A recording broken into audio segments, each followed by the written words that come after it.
Overworked corporate drone Zhou Chen transmigrates into a magic-powered metropolis, only to inherit a dying teenager's sky-high debt, over 10 billion in loan shark interest. Even worse, the original body's final act was a failed summoning of an evil god, leaving Zhou Chen bound by a cursed contract. Now, he must fulfill 999 wishes for the evil deity or face complete annihilation, body and soul. His only lifeline is a mysterious, talking artifact known as the Divine Notebook. Watch as this modern-day office warrior uses corporate strategies, overwork tactics, and relentless grind to rise through a brutal world where power rules all. He's not just surviving, he's rewriting fate. This evil god's employee refuses to lie flat.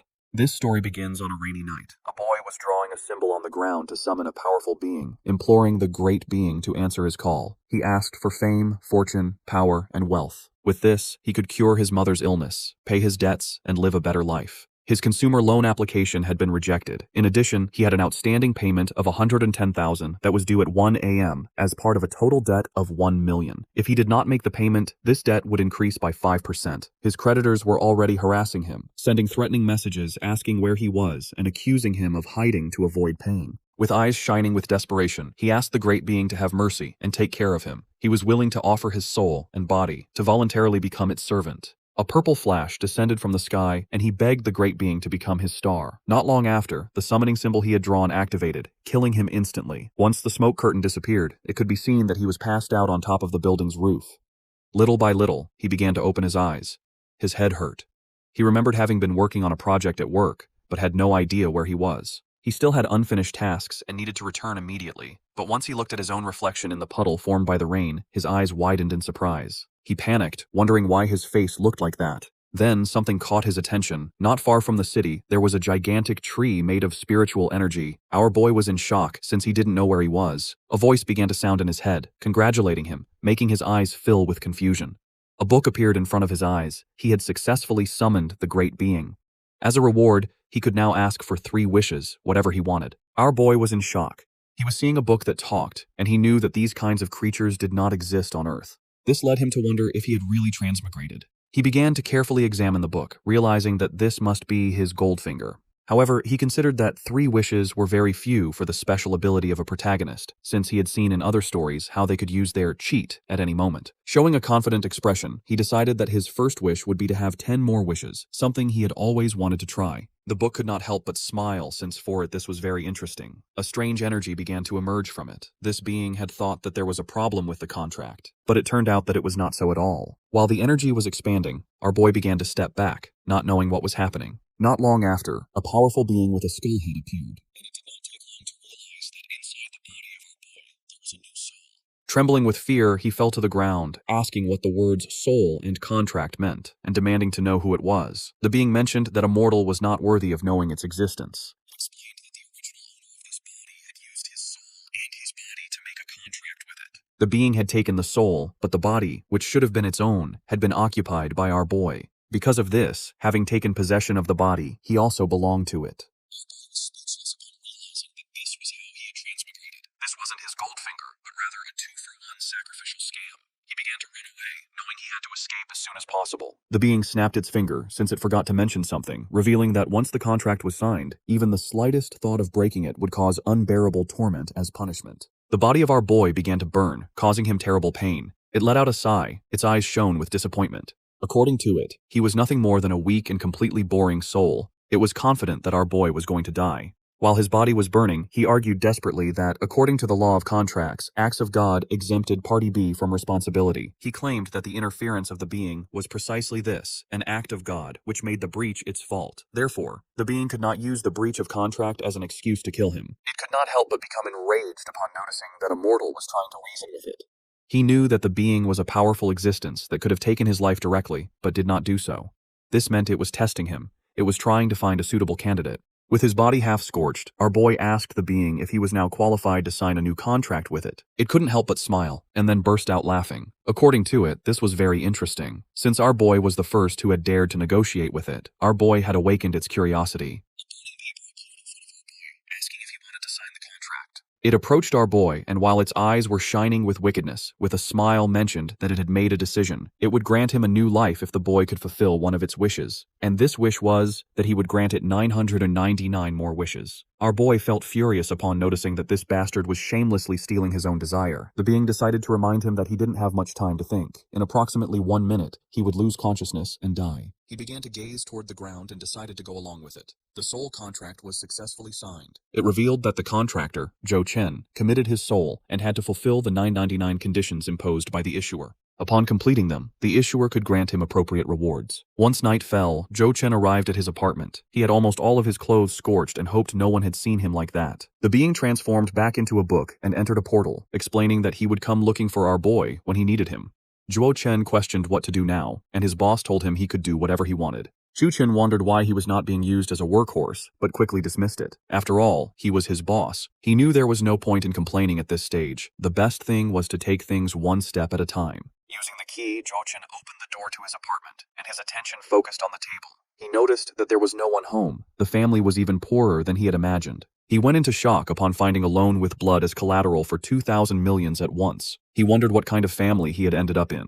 At that moment, a man hit him hard on the head using a metal pipe, causing him to fall forcefully to the ground. The man questioned him, demanding to know where the hell he had been and why he had dared to ignore his calls. The man who was holding the metal pipe thought that Zhuo Chen was tired of living, but his friends asked him not to beat him to death. The other told him not to worry, since Zhuo Chen was an oracle and was very strong. Zhuo Chen was furious, as he didn't know who these people were. The blonde man kicked him in the stomach, asking if he had already forgotten about last week's debt. He started beating up our boy while mocking him. He asked why his mother hadn't come to sell blood to pay the debt, cruelly sneering whether she was dead. He called his mother stupid for going so far and risking her life for trash like him, claiming that trash would always be trash.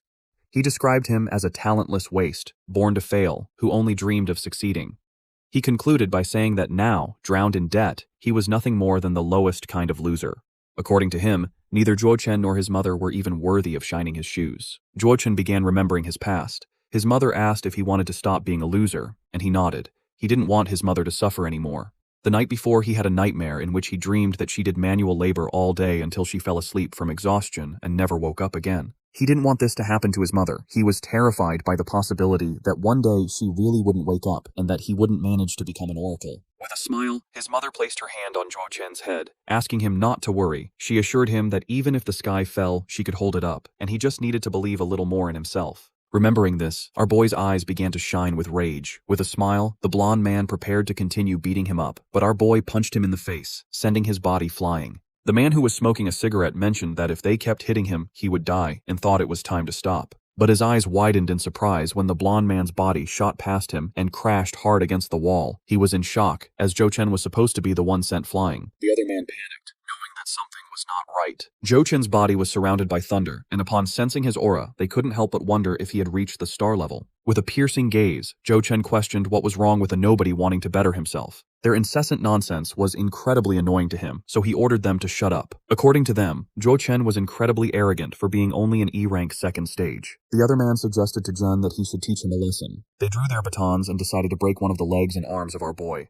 Zhuo didn't know if they were referring to his power as orator and his E-rank second stage. Judging by their behavior, he deduced that their level must be higher than his. Jun prepared to attack, and upon observing closely, our boy saw that he could clearly see their movements. Using all his strength, Jun attacked, creating a smokescreen, but when the smokescreen disappeared, he saw that the attack had failed and couldn't help but wonder where Zhuo Chen had gone. While Jun was distracted, our boy appeared behind him, and just before he could react, he kneed him in the head. The other man panicked and started charging toward Zhuo Chen, questioning how it was possible that a simple E-rank second stage could have such speed and strength. Now that our boy had his guard down, the man thought that by being in his blind spot, he could break his ribs. But to his surprise, our boy moved quickly and kicked him in the stomach, breaking his baton and causing him terrible pain. He was in shock since he couldn't believe that Zhuo Chen knew his position without even looking at him. His body was thrown and fell to the ground. With broken ribs, he began to beg Zhuo Chen to forgive him, confessing that they were only following Lin Yu's orders to collect the debt. Zhuo Chen wiped the blood from his mouth and with a murderous gaze asked the man to tell Lin Yu that he would pay the debt and therefore not bother him anymore. Then he ordered him to take the others and leave. Jun and the others left our boy's apartment. Zhuo Chen remained silent and then realized that the being was watching. The book manifested again, acknowledging that Zhuo Chen could feel its presence and that his intuition was very sharp. Our boy mentioned that he had felt a very strange power inside of him, and because of this simply assumed that it was helping him in secret. The being confirmed that it had temporarily lent him a bit of its power, without which they would have turned him into pulp. Our boy should be grateful. Zhuo felt excited upon realizing that the boss was his golden finger. If it lent him its power in the future, our boy wouldn't have to fear anyone. The book got angry, questioning his thoughts. Its power wasn't something a mortal like him could use. He was lucky not to exceed the limit, otherwise he would have died suddenly before the death. Noticing that he gained no benefit from working for the being, Zhuo reasoned that if he could become stronger, it would be easier to fulfill its wish. The book asked him not to worry, since according to the contract, it would grant him a useful reward, although it had not yet thought about the details. However, it warned him not to even think about borrowing its power again, unless he wanted to die faster. It was somewhat surprised, as Zhuo had really taken it by surprise. The borrowed power had not only exceeded its expectations, but his control was also quite stable. This led it to wonder if he could be its fate point. Zhuo decided to talk about the second wish, remembering that it wanted his help in fulfilling its own wish. It was somewhat confused, but our boy told it not to worry since he had already made plenty of wishes. It mentioned that it still hadn't thought about it. Zhuo was somewhat confused since he didn't know what to do now. It didn't care about our boy and told him that he could do whatever he wanted. Zhuo let out a sigh. He knew nothing about this world and had much to learn. He had wanted to make a wish in order to have a goal, but it seemed that he couldn't depend on the book. He decided to check first the phone he found on the rooftop. If he was going to live there in this body in the future, it was better to understand his situation. When turning on the phone, he saw that the boy didn't have a single message about family, but then his eyes widened in surprise when he opened his sister's chat. She revealed that their mother had collapsed and was at Tianlin Hospital, asking him to go immediately. After a few minutes, Zhuo arrived at the hospital and with a worried expression opened the door of the room where his mother was admitted and saw his sister sitting next to her. The atmosphere was somewhat tense, and he understood that anyone would be very angry for ignoring such an important matter. He then knew that she must be his sister. Then he realized that the one in the hospital bed was his mother. She was completely different from how he remembered her, and he wondered if all this was because of him. Zhuo apologized for arriving late and asked how their mother was doing. His sister wanted to know what his excuse was this time, whether it had been training, a breakthrough, or being busy summoning gods and doing great things. Our boy couldn't help but feel somewhat confused. His sister revealed that their mother had worked hard to pay off his debt until she collapsed. With her eyes full of tears, she questioned him why he couldn't go see her when her mother had given everything, sacrificing the entire life of their family for him. She shouted at him if he knew that to pay his debt, her mother didn't even have money for the intensive care unit, and that she had almost died, resisting only by pure willpower. After calming down a bit, she mentioned that both she and her mother were tired. She left a credit card on the table, explaining to him that this covered his living expenses for the next 6 months. She told him that from now on, she would take care of her mother, and that this no longer had anything to do with him. His debt, likewise, was a matter he should pay on his own, because it also no longer had anything to do with them. Zhuo was in shock, realizing that this meant from now on, they no longer had any relationship. Zhuo left the hospital. The book mentioned that it felt his anxiety and didn't understand why his sister's words were such a hard blow for him. She was like a stranger to him, and this wasn't his fault. Zhuo couldn't help but smile, as he didn't expect it to try to comfort people. His sister had simply reminded him of the past. In the hospital, he wanted to say something, but he couldn't utter a single word. The book made it clear that it was too lazy to care, and asked our boy not to let this matter delay its wish. Zhuo remembered that it had said it would help him become stronger, as long as he proved his worth. With a serious expression, he reasoned that if he became strong enough, he could make up for all this. The eye of the book began to shine. It nodded, as long as he could prove his worth. While a powerful aura was emerging from his body, Zhuo took off the hood. The book hoped our boy wouldn't disappoint it. Somewhere in Light City, there was the Obsidian nightclub. The man who was smoking and surrounded by women mentioned that the profit this time was quite good, and he asked one of his subordinates to keep increasing the investment. He also ordered him to contact them and tell them to speed up the recovery process, since the people above couldn't wait that long. His subordinate nodded and informed him of one more matter. According to his investigation, someone from the A-District organization had trouble collecting a rent, and a student injured 3 people. The boss couldn't help but smile as he remembered that the debt collection time for that place was still far off. Those idiots must be trying to take advantage of this on their own. It was because of those arrogant scumbags that fewer and fewer people came to him looking for loans. Jun promised that he would punish them according to the rules, but clarified that this situation was something special. Among the injured were orators of Apprentice Level 3 and Apprentice Level 2, and according to their testimony, the one who injured them was a student who had just reached Apprentice Level 2. This made the boss's eyes fill with surprise. He extended his hand and became curious to know who that student was. Jun handed him a report about Zhuo. The boss wondered how a boy who was only Level 2 could defeat both a Level 3 and a level 2 at the same time. The weakest level 3 could face at least 10 of level 2, since the gap between levels could not be compensated with skill. Because of this, our boy's true strength was probably also level 3. He couldn't help but smile when he realized that Zhuo Chen was hiding his strength. This seemed interesting to him. He threw the report and asked Jun to keep a close watch on Zhuo Chen, since such talent could not be wasted. The next day, early in the morning, our boy was jogging. A man's attention was fixed on him, and he couldn't help but smile upon noticing how early Zhou Chen had been out lately. He offered him a new batch of A-brand Basic Star Energy supplements for only 400 per bottle, asking if he wanted some. Our boy greeted the uncle good morning, and with a smile apologized, as he still had some bottles left. But assured him that he would look for him as soon as they ran out.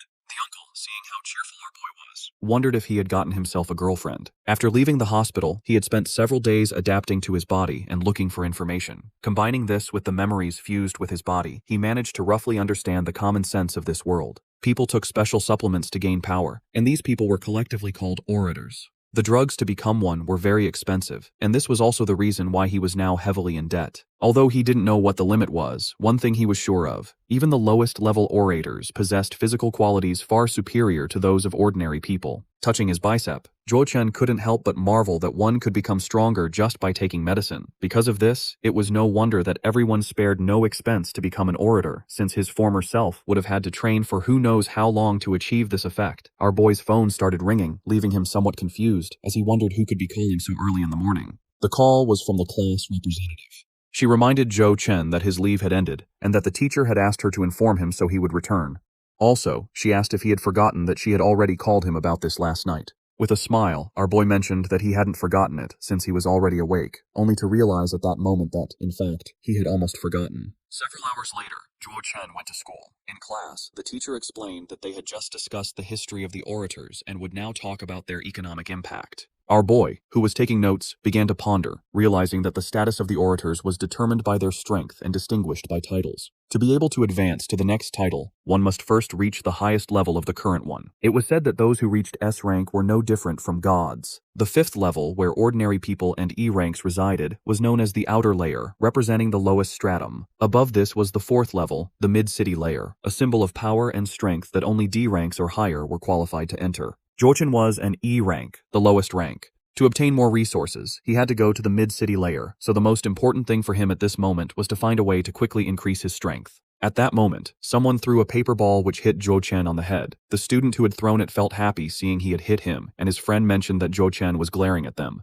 They couldn't help but mock our boy, making fun of him and saying he thought he was something special just because of his good grade on the written exam. The other added with laughter that although Zhuo Chen was also a level 1, he felt like he could knock him out with one punch. Zhuo Chen did not lose his composure, knowing that there were simply people like these bastards everywhere. With a kind smile, the teacher announced that there would be a test in physical education class later. Everyone had to change clothes and gather on the field. After a few minutes, everyone went to the field. Zhuo Chen was stretching, thinking that orator students basically had physical education class most of the day. For him, this school life was too good. Just then, someone approached and caught his attention. The attention of the other students focused on them, realizing that there was going to be a fight. One of the bullies grabbed Zhuo Chen by the collar, and the students couldn't help but wonder if those two weren't already tired of this, since the situation had repeated itself several times that month. Amid nervous laughter, they warned each other that it was better not to say anything, because if they weren't careful, they could be next. The student who had thrown the paper ball at our boy began to show a smile and asked Zhou Chen if he had enjoyed glaring at them with anger. He accused him of becoming very arrogant in just a few days and mocked him, asking what good his high scores on the written exam were and whether he planned to defeat his opponents in the future with just words. With an arrogant expression, he made it clear that orators were judged by level, by strength, and in terms of strength, Zhou Chen was nothing more than level 1 trash. Zhuo Chen did not lose his composure, making it clear that if this was the case, then the bully was also level 1 trash. This made the bully unable to avoid feeling furious. Consumed by rage, he prepared to hit our boy. But to his surprise, Zhuo Chen grabbed his fist, and then grabbed his other arm, and with a calm gaze asked if he had finished barking. The bully was in shock, as he didn't know what was happening. He couldn't break free, and also wondered if this boy had ever been so tall. Zhuo Chen began to stare at him, and remembered that the bully had just said that strength was everything, so he wondered if this meant that now he could simply smash his mouth. Upon hearing this, the bully's eyes widened in fear. At that moment, a sinister and powerful aura began to spread through the area, causing Zhuo Chen and the bully to panic. Our boy realized that this was an incredibly strong feeling of oppression. It was the physical education teacher, Tianjijia, a 5th level D rank. He told them they were very bold and asked who had allowed them to cause trouble in his class. The teacher then glares at Zhou Chen, calling him a punk for causing trouble on his first day back. With an innocent smile, the kid claims they were just having a friendly sparring match. Our hero lets go of the bully's wrist, who angrily shoves him away. The teacher warns them to cut it out and tells everyone to get ready for the test.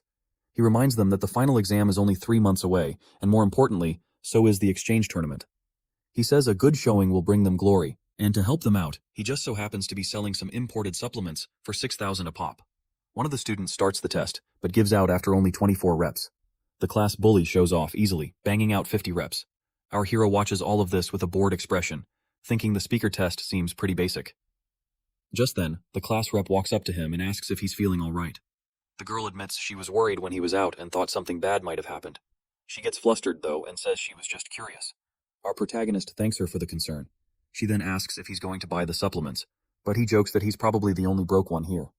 Ludian warns him that if he doesn't buy some, his test results might not look so good. Just then, she's called up for her test. She says goodbye and wishes him good luck. The class representative starts the exercise, but she struggles to do the pull-ups. The teacher notes down that she did 25 reps. Conveniently, after she bought 2 bottles of supplements, the kid gets it now. The teacher gives a boost to those who buy his stuff, but he neither needs it nor has the cash for it. The teacher calls Zhao Chen's name. He calmly says he's coming. The teacher glares at him, thinking about how this kid didn't buy a single bottle of his supplements. With a nasty smirk, the teacher decides he's going to fail the kid to make an example out of him for the rest of the class. The kid checks out the equipment. It looks normal, but he has a hunch there's a trick to this speaker test. Without a moment's hesitation, our hero gets in position and grips the ball, ready to start. And that's when his eyes go wide with surprise. Suddenly, his body feels heavier. He realizes a crystal on the equipment's wristband is adding weight to the test. But the extra weight has a limit. And with his current strength, it's a piece of cake for him to adapt to the new load. With a blue aura flaring, he decides to really test his limits. The weight indicator climbs from 20 kilograms all the way past 100. The other students watch in total shock. They recognize Zhou Chen, but are blown away by his incredible strength. He maxes out the machine, banging out almost 100 reps. His classmates are freaking out, saying he's already at the 2nd rank. When he's done, he drops to the ground with enough force to crack the pavement.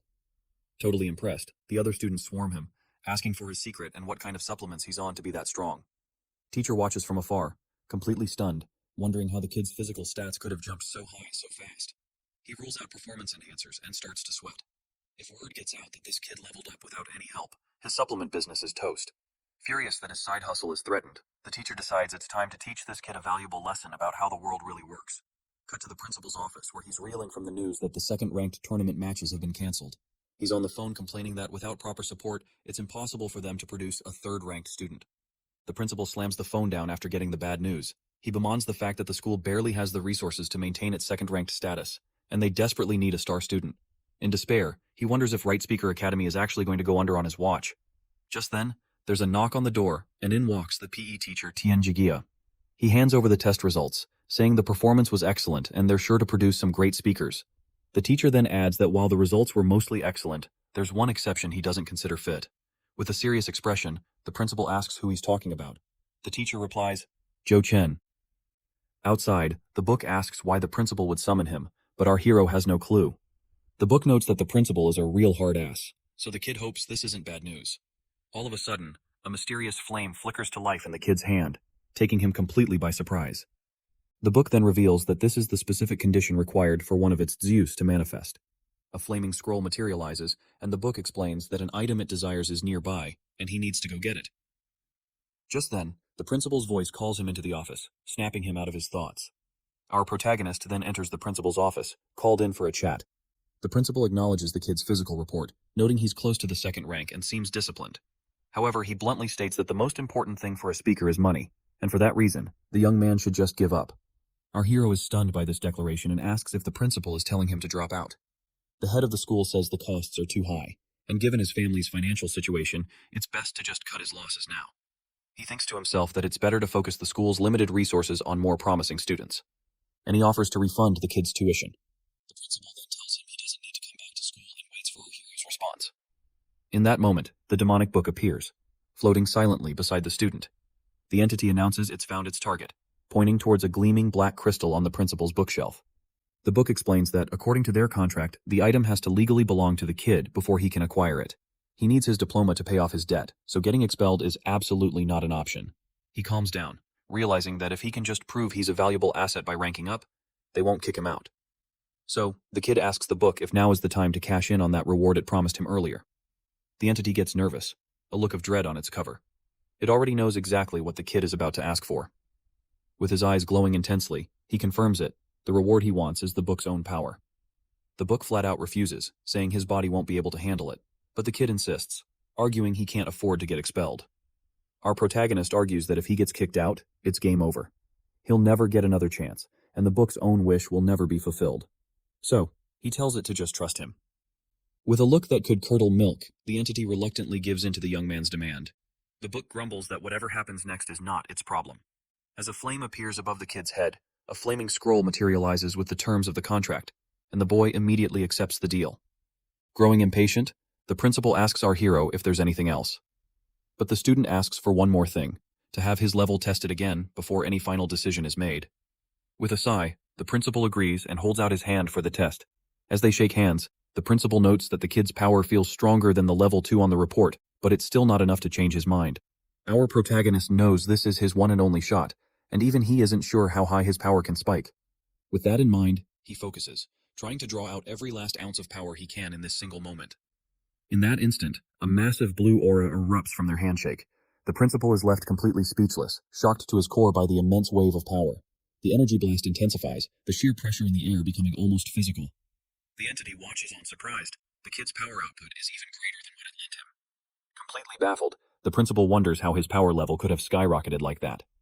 Wrapped in a blue aura, he reveals he's hit a full level 4 and asks the principal, "So, what now?" The head of the school thinks to himself, "One god closes a door." He opens a window and calls out the kid's name. In a complete 180, the desperate principal grabs the young man and begs him to represent the school in the exchange competition. Our protagonist is completely bewildered by the sudden change of heart from the school's principal. Now seated, the principal explains that if they don't show results, the ministry will cut the school's funding. He apologizes for the misunderstanding, and our hero says he gets the picture. As an apology, the principal offers to waive his tuition and increase his weekly supply of supplements. He then pleads, saying the school's very survival depends on our protagonist's decision. The young man, realizing the gravity of the situation, agrees on one condition. He wants the black crystal from the cabinet. The head of the school explains that the item was brought from the middle city and symbolizes the spirit of the institution. However, the principal says that if the school goes under, that spirit will be meaningless and agrees to give him the crystal. With his objective achieved, our protagonist promises to do his best in the exchange competition. The head of the school asks about his evolution, and the young man makes up a story about a technique to hide his power. The principal buys the lie, happy that the school's future is in good hands, which the kid finds amusing. The class representative is then called in, and the principal tells her to take Joe Chen to the special class. The representative guides him up the stairs, explaining that the second floor is for the special class. She asks about his relationship with the principal when suddenly the PE teacher comes running up. The teacher grabs him and apologizes, saying he tried to help, but the principal wouldn't change his mind. The girl interrupts him and explains that the kid was actually transferred to the special class. She finishes by telling him the principal wants to see him, and the man panics knowing he's in deep trouble. We see the exterior of a building, the dorms. Lying in bed, the protagonist. Layman's having to go up 2 levels in just 3 months and asks the book for help. The entity warns him he won't be able to use its power for a long time, and the young man says he understands. The kid thinks that at least he wasn't expelled and can get free supplements, so he'll just have to level up gradually. However, he sees a debt on his phone that's due in 5 days and realizes he needs to make some money. Day, the protagonist gets ready for his new class. There we see our protagonist in his class uniform, looking a bit uncomfortable. He then finds himself in a hallway that looks like an abandoned factory and wonders what's going on. Suddenly, someone calls out to him, grabbing his attention. Looking in the direction of the voice, our hero sees a man waving at him from a distance. The man waves excitedly at our hero and calls for him to come closer. He explains that he noticed his absence during roll call and figured the young man might be lost. The man introduces himself as Mr. Young, the elite class teacher, and the kid is surprised by his calm demeanor. The teacher reveals he's the only training instructor left since the number of students has dropped so much. The teacher says they only use the indoor area now, and our hero understands the principal's anxiety, but Mr. Zhang places a hand on a door and says that looks can be very deceiving. He confidently opens the door, saying he believes this place won't disappoint him. With that, the instructor welcomes Zhou Chen to the elite class, which is a massive training room. But the teacher explains that the students are in a free training session to work out. While some students are training, the instructor offers to introduce the newbie to the class. The kid is impressed with the environment, which looks like a high-end gym, and with everyone's motivation. However, as he takes a closer look around, our hero notices that something seems a little off. The young man realizes that despite everyone's dedication, the atmosphere among the students is very tense. Just then, Mr. Jung gets everyone's attention to introduce their new classmate. He introduces Joe Chen and hopes everyone will get along for the competition, and our hero introduces himself. One of the students doubts the newcomer has any real skill to be in the elite class. The bully accuses him of getting in through connections and says he'll just drag the rest of the class down. The teacher defends him, saying he got in through the proper procedures and tells them to stop spreading rumors. But with an intimidating look, the bully issues a formal challenge for a combat match to settle this. The others are shocked as a formal challenge involves one's dignity, and the loser has to serve the winner.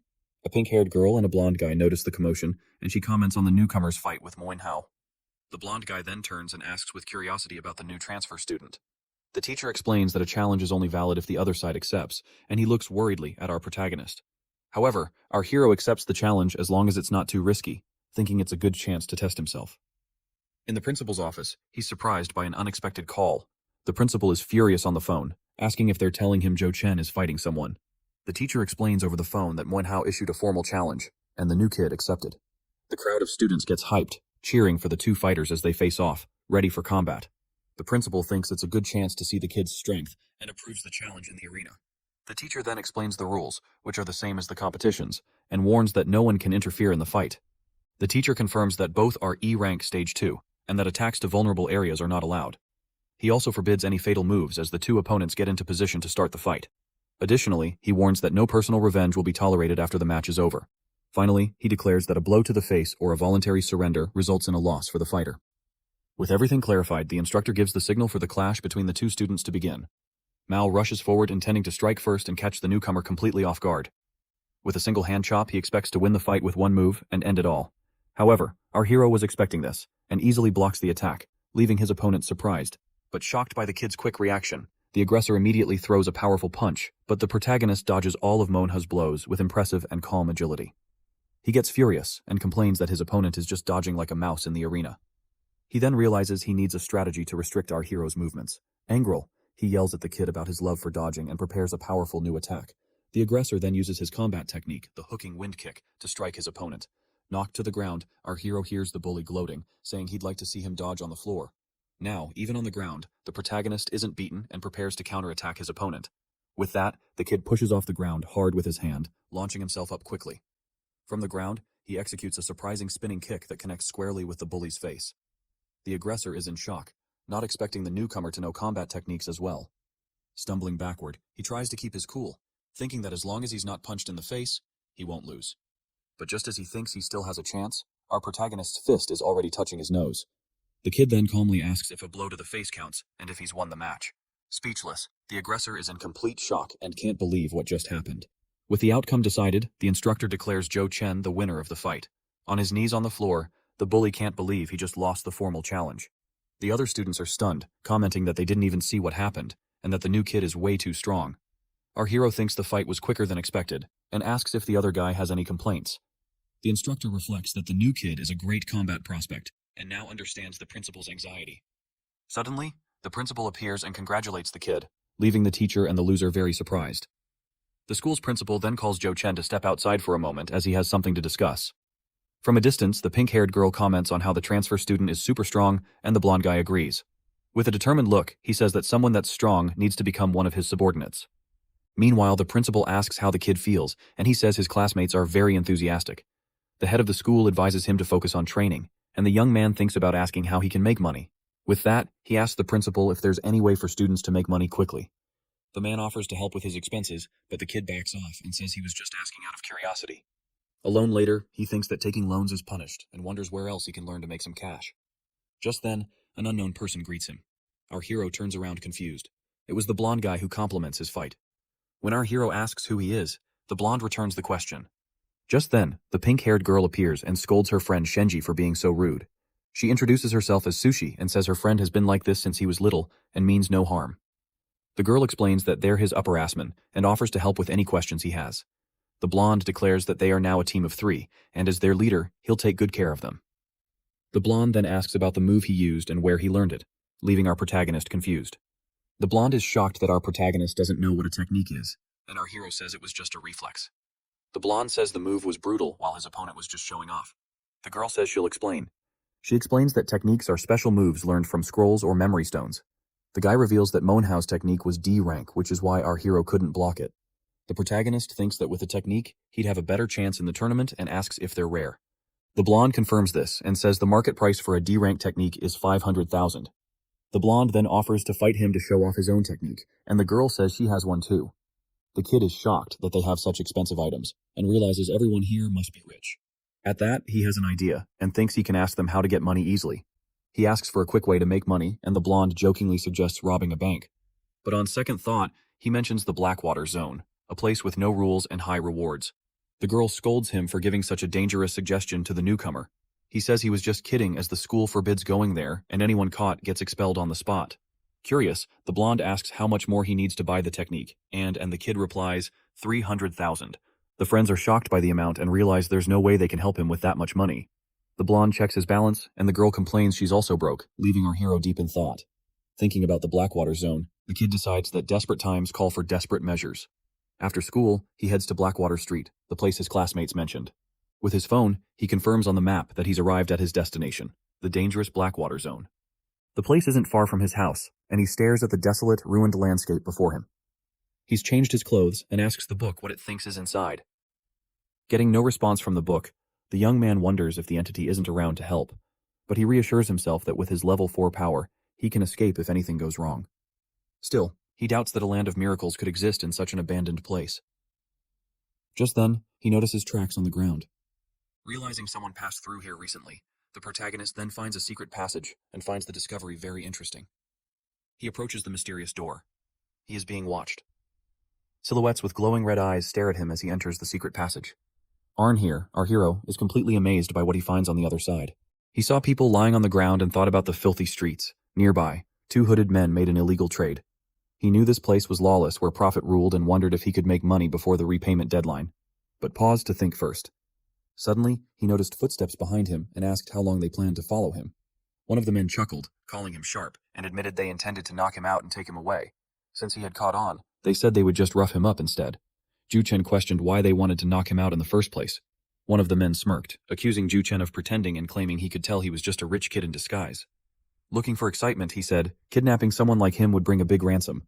Zuchen wondered what kind of foolish idea this was. The man assumed Zuchen was scared and boasted about being a herald who wouldn't let him escape.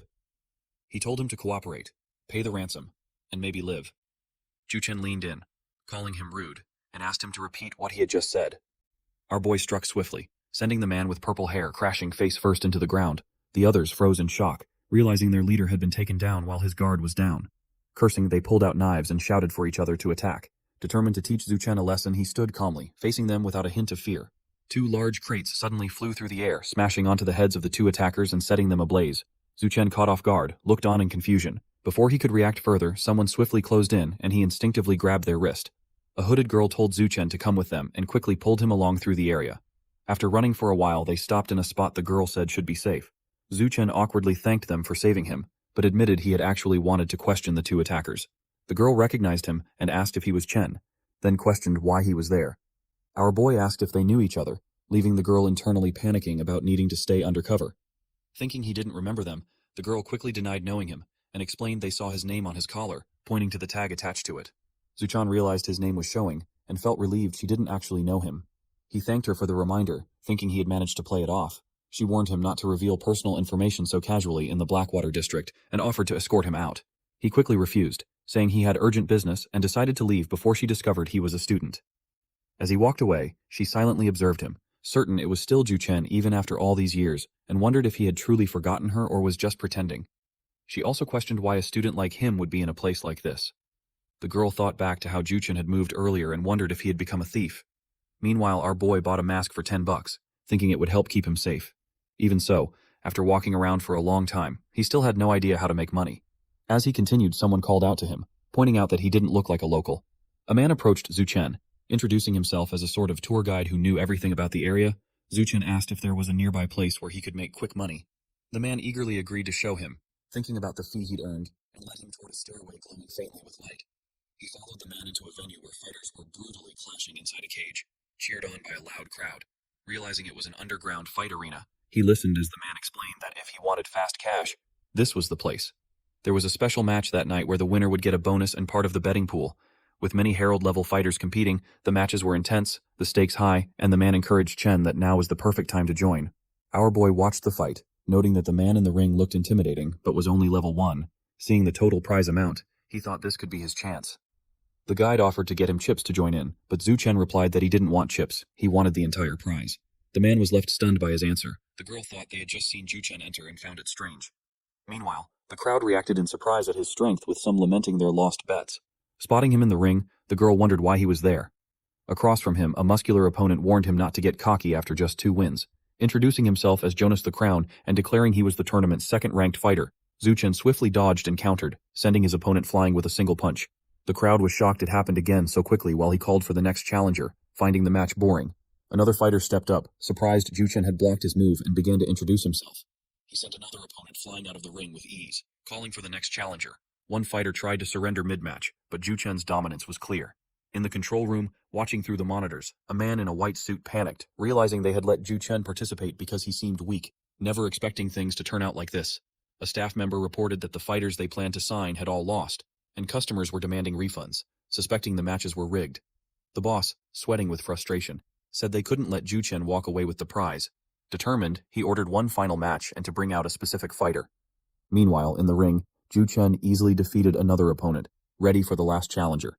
He reminded them of their deal, saying the prize should be his, but the announcer played to the crowd, claiming everyone wanted to see more and promising a thrilling final match. Realizing they never planned to give him the money fairly, Zhu Chen watched as they introduced a hidden final fighter, his eyes narrowing in surprise. A large containment unit filled with mist was brought forward. The announcer introduced him as the mutant Niflin. The restrained mutant was wheeled into the arena and suddenly released, landing heavily inside the cage. Zhu Chen stood across from it, watching as the staff quickly left and locked the gate. He looked on, wondering what was going on. The mutant lay restrained on the ground with a device attached to its back, releasing steam as it unlocked. Suddenly freed, it rose sharply, its massive form towering over Zhu Chen. With a menacing grin, the creature fixed its gaze directly on him. The crowd reacts with scared emotions while others try to act brave. The girl is shocked, questioning why such a creature is here. Realizing Zhu Chen is in danger, they consider using their ability to help him escape, but hesitate, knowing it would reveal their location and expose their plan. Clenching their teeth, they mutter Zhu Chen's name with concern.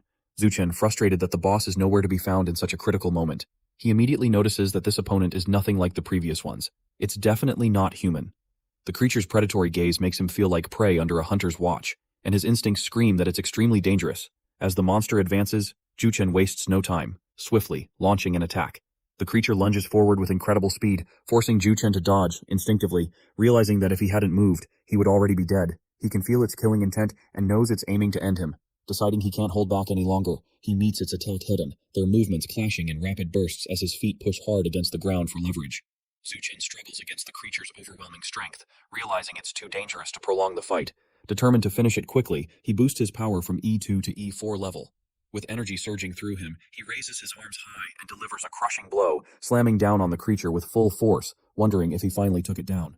However, to his shock, it rises unharmed, his strongest strike having no effect. Realizing its thick skin and sharp claws make close combat a disadvantage, he quickly backs away, thinking that he needs a weapon to stand a chance. As the creature lunges, he narrowly evades and grabs a sharp broken piece, muttering that he's got one.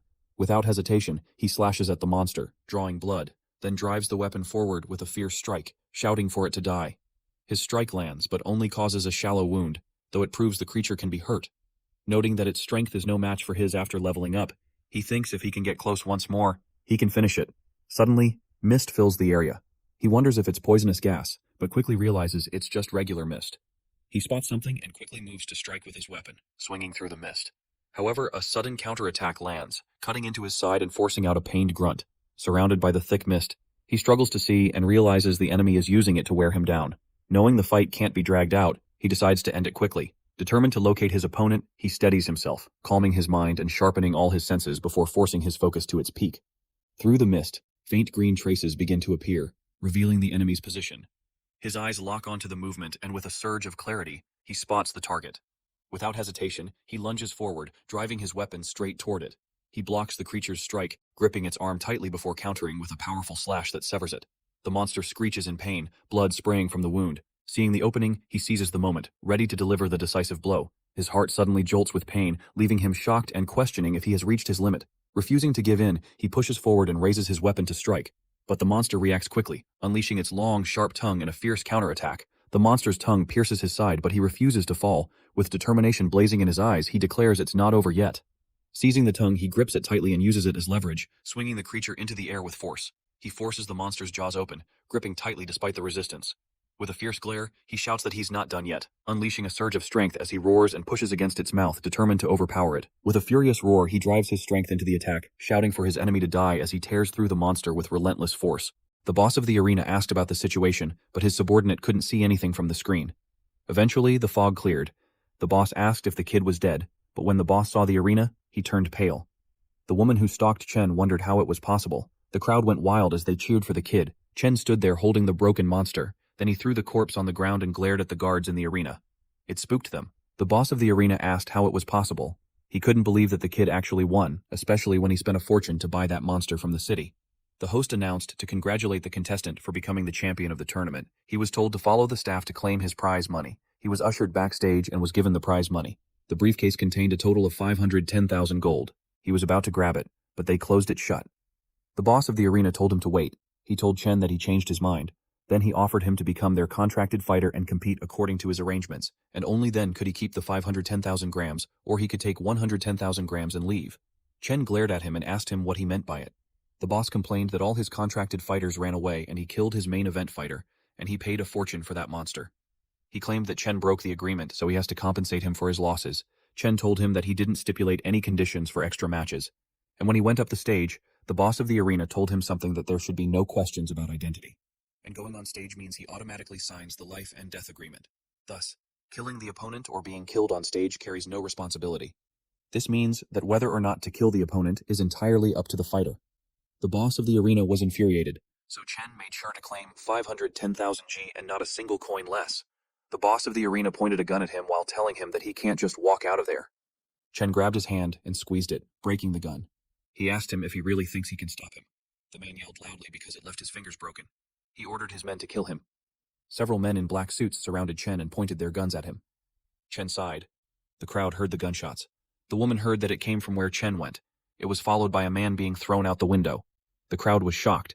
They asked if a movie was being filmed because it was over the top jumping down from that height. The woman could already tell what's going on. Chen hit the man and made him lose a tooth. He faced them while holding the briefcase. Several gunshots were fired at him. He grabbed the head of the man who fired. Then he pushed him outside. After that, Chen escaped and the men chased after him. They sent people to block the back streets and exits. At this point, Chen's heart was hurting because he used too much borrowed power. Worst of all, the wounds on his body were worsening. To his surprise, someone grabbed him. It was the woman whom he met earlier. She covered his mouth while the men from the arena looked for him. They hid in a dark, narrow alleyway. When the men left, she let him go and told him that it was safe now. Chen remembered her. She told him to save his strength. She shared that she knew a secret passage where he can get out safely. She led him there and instructed him to go straight and he'll be out safely. She advised him to leave before they surrounded the whole area. He looked back at her, but she urged him to leave quickly. Chen thanked her, then he started running. She made a call and got scolded that she went to the Blackwater district again. The person on the other line called her Lin N. She told her that she has something for Grandpa. She reported that she found something unusual. A few hours later, Chen arrived at his room. As soon as he's inside, he fell to his knees. He was in excruciating pain. He's already pale and sweating heavily. Then, he fainted. His stats showed that he's at rank. A level 2 with the ability borrowed force 1, and he still has 999 remaining wishes with 0 rewards. He has 510,000 to pay off his debt, which brings down the total debt to 99,088,912. There was a memory of someone in a hospital bed. This mother told his son that the illness might improve in 2 or 3 years. But she lied. Her illness won't get better in 2 or 3 years. And in fact, she only has 2 or 3 years at most left to live. She expressed that she really wants to see him again. To see him get married and have children. To slowly grow old. And to touch his face again. It was a video played on the cell phone. Then the mother apologized that she doesn't have any strength to stay with him any longer. She told him she loved him. The son cried on her side. The mother was already covered in blanket as the phrase, "especially loves you," echoes in the son's head. With that, Chen jerked his eyes open, tears streaming down his face. He was surprised. And when he looked out the window, the sun was already up. He recognized that it was Zhou Chen's home, and he was still alive. It was thanks to that dream that he was able to wake up even though so much time had passed.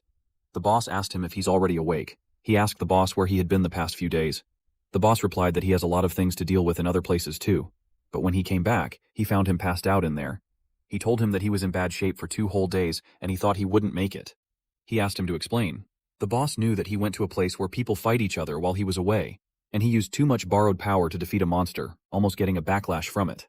The boss scolded him since he already told him not to use his power excessively, and he used it recklessly while he was gone. He could have died. Chen reasoned that it wasn't reckless because it was out of necessity. He told him not to get too worked up. The boss asked him if he thinks that he could bring him back if he dies. It was impossible because reviving him had already used up most of his power, and if he dies again, he won't be able to save him. He nagged at him that since he already experienced life and death, he should value the chance more. Chen was surprised that he'd say something like that, but he agreed with him that he should treasure the hard-won chance. The boss was glad that he understood. Then he mentioned that the half-human creatures that Chen mentioned doesn't sound like something from their world. Chen didn't bother about it because he's never going back to that hellish place again. He thought about the girl he met there, but decided to forget about it because there was no one thinking about it. He decided to just focus on leveling up. And then he remembered the money. He opened the briefcase and was relieved to find the money still there. The boss asked him if that was the reason why he went to the arena. He explained that with that 510,000, he doesn't have to worry about paying his debt until the exchange meeting was over. That way, he can focus entirely on leveling up, and then before he heads to school, he has to treat the wound on his abdomen. The small injuries healed on its own, but the one in the abdomen didn't. He needs to go to the hospital. Then there's school training, and before all that, he had to go to the bank to deposit the money. He complained how busy he was in the hospital. The doctor told him that it was nothing serious. Although it's a penetrating wound, it was healing well. He was told to keep it clean and not get hurt again. The doctor told him that healing that fast wasn't something normal people could do, so the doctor asked if he was a prophet, and he replied yes. Then the doctor informed him that prophets get injured often, and their hospital has a promotion. If he gets a card, he could enjoy discounts later. Chen refused it, and expressed that he wanted the regular medicine. The doctor gave him a special anti-inflammatory. Chen was relieved that the monster's tongue wasn't poisonous.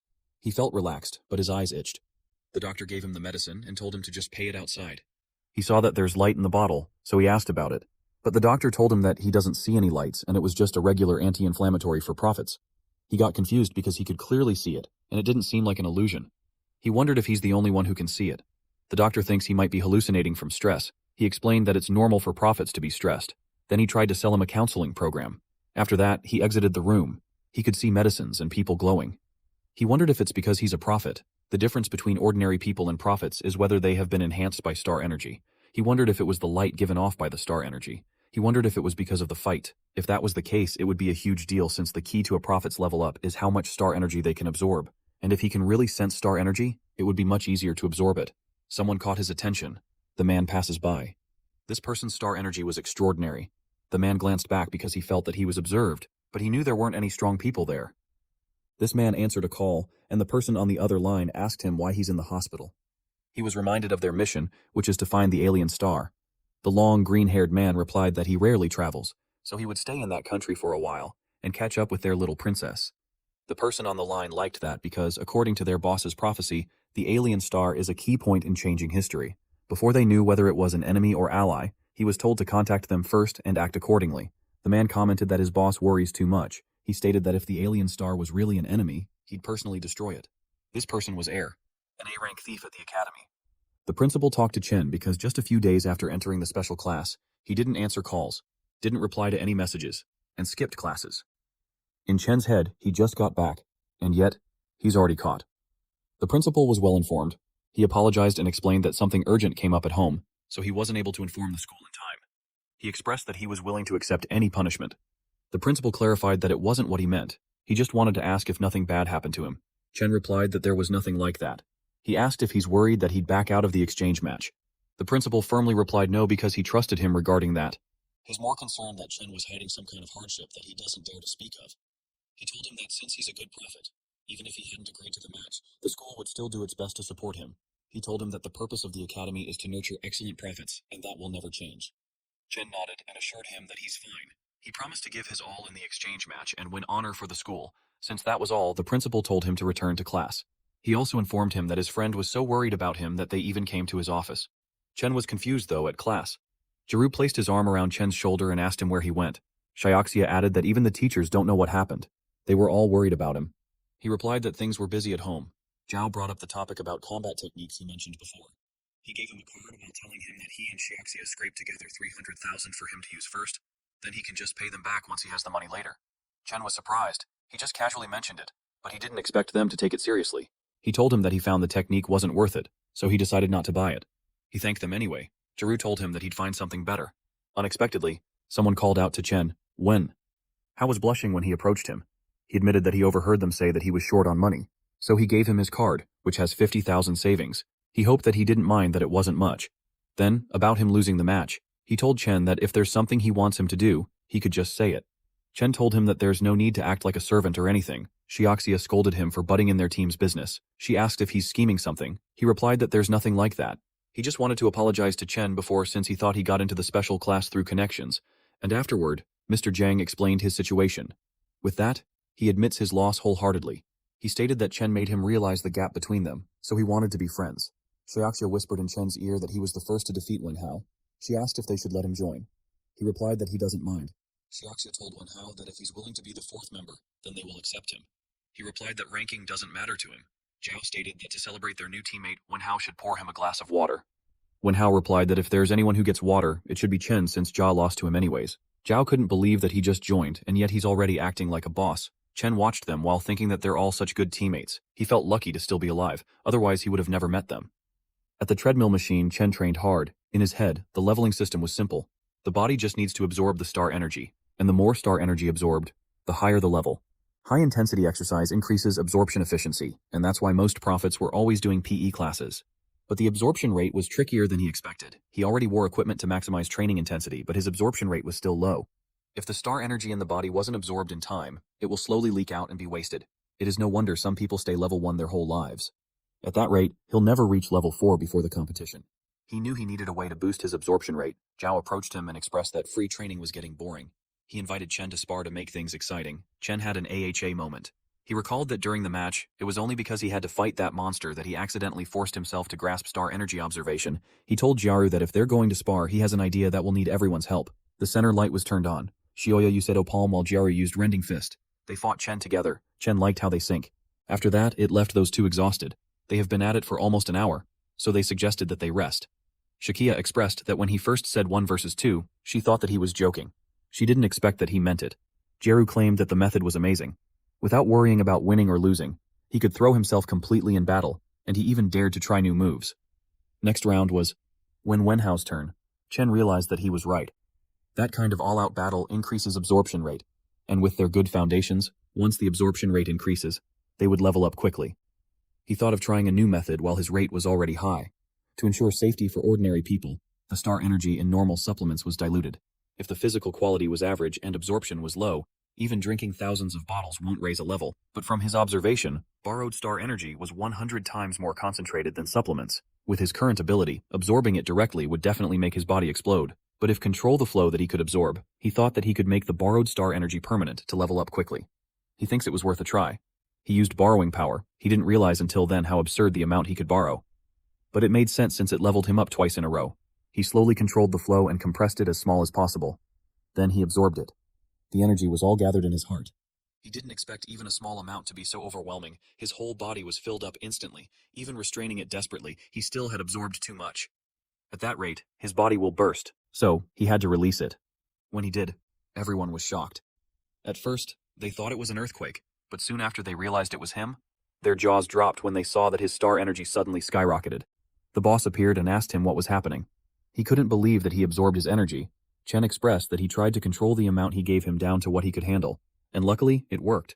The boss was in disbelief that he absorbed the star energy and didn't die. It made him think that he truly is his destiny point. A brief description about star energy supplements.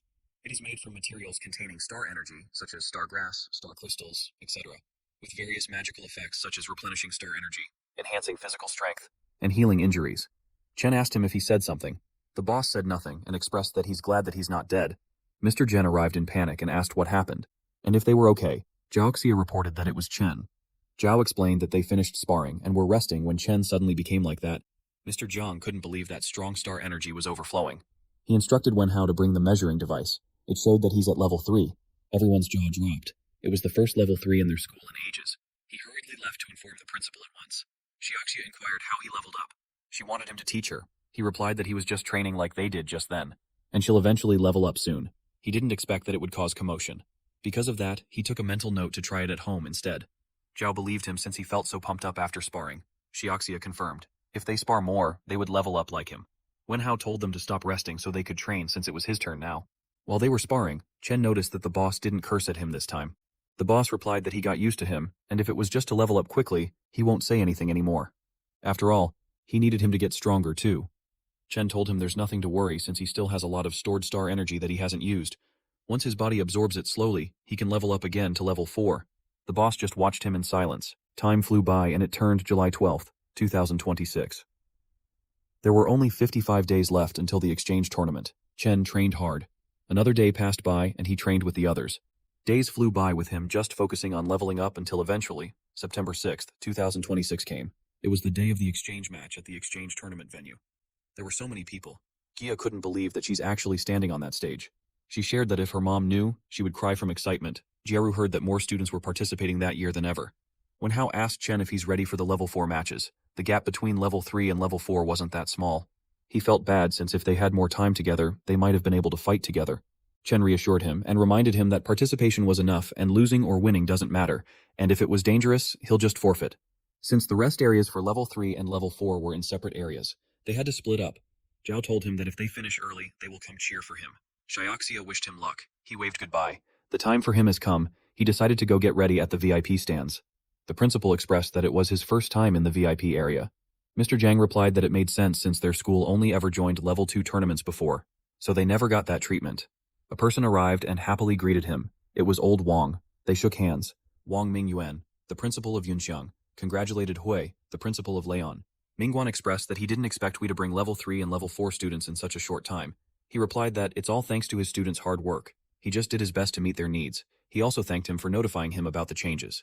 Mingguan expressed that the new rules that the central authority had planned are planning to increase subsidies for winning schools. And to get those subsidies, competition would definitely be fierce. Someone arrived. He commented that it was no wonder it was noisy because the country bumpkins were there for the first time. Wei got offended, but Mingguan told him to calm down. He informed him that the men were the principals that have won in the past tournaments, so it's better not to clash with them. Wei replied that it was in the past, and the tournament hasn't started yet, and no one knows who will win this time. The principal of Shuang Academy, which was the champion last year, was Li Tuo. He replied that as expected, the more useless the dog, the louder it barks.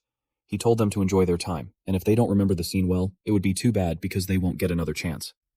We scoffed in response. Mr. Zhang whispered to him that it was their first time at such a high tournament, and he's worried if the kids would be okay. Wei asked him what he thought of the students. Mr. Zhang replied that they were amazing, especially Chen, since his talents weren't worse than those drugged-up prodigies from elite schools. We agreed and replied that the only thing they needed to do was to believe in them. A black-haired woman with eyeglasses was on the stands holding a card saying, Leno. It was her first time in a place like that, so she was nervous. It made her wonder if Chen was okay. When she first heard Chen was competing, she couldn't believe it. A week ago. Ever since Chen transferred to the special class, she hasn't seen him for a long time. She doesn't know how he's been, but now he's the school's superstar. He even represents the school in a level 4 tournament. She expected that he wouldn't even bother talking to someone like her from an ordinary class. She tripped. Fortunately, someone caught her. Chen asked her if she was okay. She was surprised to see him. She thanked him for helping her and asked why he's there. He replied that he saw her pass, so he just came to say hi. She expressed that she thought after he joined the special class, he didn't want to be friends with her anymore. That was nonsense since to him, friends are friends that don't change because of status. It made her smile. She was glad because just as she expected, he's still the same. She had faith that he'll do well in the match. At the present moment, the contestants were called on stage. Chen wore black shirt, pants, wristbands, and shoes. He looked cold and sophisticated. The class rep looked forward to seeing him. Chen's current stats is at E-Class Level 4 with borrowed Power 1 ability. He has 999 wishes and 0 rewards. Currently, he has no debt due, but the total of his remaining debt was at 99,880,912. Enjoyed the video? Smash that like button and follow for more top-tier content.